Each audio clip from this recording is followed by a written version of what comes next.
介绍了这7种。还有呢，就是一些美款的，美款的呢，我们实际上呢是需要一些个档案支撑的，所以我们油款的呢，实际上是这七个工艺，这也是乾隆的一个写字画像。雕漆当然是它的一大类了，剔红也非常之多，我们存的可能最多就是它。剔黑，遗憾的是这件剔黑我看系统里没有款儿，它写的是乾隆款这件剔黑。这件剃黄呢，这大家知道，这个春字盒是嘉靖喜欢的，但是乾隆呢也很喜欢，照着他去做，而且他特别用了这个红底。我觉得档案也记载了很多，大家认为乾隆皇帝很奢侈，如果读了档案之后，你也会认为他也是个勤俭持家的皇帝，他也很抠门的地方。你比如说这件，实际上它有很多都是在用过去的，大家知道漆器有个特点，就是它可以用过去的摊儿接着做，是吧？所以这件也是有可能用的是。这件是我非常喜欢的一个盘子，不久前故宫的抖音，我们也专门就是有那个专门介绍了这一件东西。这个因为是乾隆7年前有档案记载，乾隆7年的一直到乾隆这个9年做了几件，我们现在故宫博物院呢保存了2件。这件呢是我们乾隆款非常重要的剔锡，剔锡也是文物研究当中非常难的一类文物，就是因为它带准确款的非常少，可能除了张成那件之外呢，剔锡就是这件了，就是一直从元代就蹦到了这个乾隆。这个是描漆，描漆也是我们最早的工艺，这件很好，这是我们的一个单独的描金漆，这个我们也有档案记载，而且呢，它记载的是乾隆元年。实际大家想，乾隆元年，第一，它肯定是有雍正的这个风格的，是吧？第二呢，它也可能肯定就是雍正的工匠，而且它记载当时就有16件，我们库房恰恰现在有16件完整的在库房里保存着。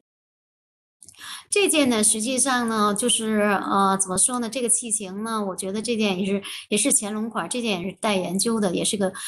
有点很器型是明代的器型，是吧？我们看这个金色是不一样的，我们在修饰录当中呢，把它叫做彩金像。彩金像听上去很好听，这个修饰录也很有意思，它是用各种的天然的、各种的好听的名字来叫，实际上呢也是很有趣的。这本书呢，值得一读再读再读。这件呢，实际上我看我们的宣传册页上有，实际上我没有选，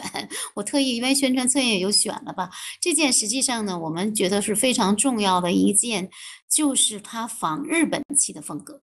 这是非常重要的，而且带了乾隆款。这件也是我们突破，因为故宫藏了很多日本漆器，还有雍正、乾隆也一直在仿日本漆。这件呢，实际上是我们突破，这是仿日本漆和日本漆非常重要的一件漆器。大家看这件呢，实际上如果刚才我介绍了万历的漆器，它也是向万历致敬哈，这个也是用了万历的器型。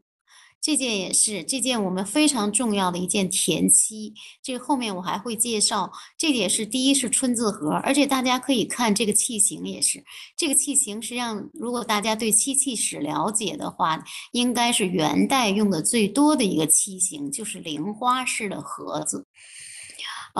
呛金彩漆，呛金彩漆呢，就是乾隆皇帝现在还要再研究，为什么他的这个所谓的器名款、明色签只在呛金彩漆和雕漆，只能说如果说他喜欢，也可以说他喜欢，可能说这两个漆器品种是他重点推出的，所以他会重点的关注，重点的会给他的所有的都起一个好听的名字，这叫鹤鹿长盒。大家看这个盒的这个整个的器型都是万历的器型。这就是刚才我说的，它这个单色漆，它做了很多的，现在我们有几百件大清乾隆仿古，还有这个乾隆年制，它有2种款，一个大清乾隆仿古，一个是乾隆年制。这个一个是盖碗，一个是这个盘，一个是盒。这个呢，实际上我刚才也讲过了，就是他说他是仿这个，他是看到永乐了一件。